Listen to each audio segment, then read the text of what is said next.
Hello everyone, welcome to Online Help Guide. Today in this video, I'm going to show you how to log out from your Tango account. So without any further ado, let's get started.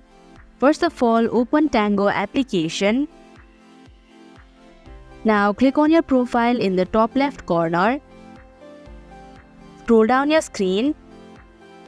And here you can see the logout option. Tap on it. And if you're sure, click on Logout option. So that is how you can log out from your Tango account. Thank you for watching Online Help Guide. Hope this video was helpful. If it was, hit the like button and comment down if you have any questions or feedback. Also, if you are new to our channel, subscribe and hit the bell icon so that you don't miss our upcoming videos.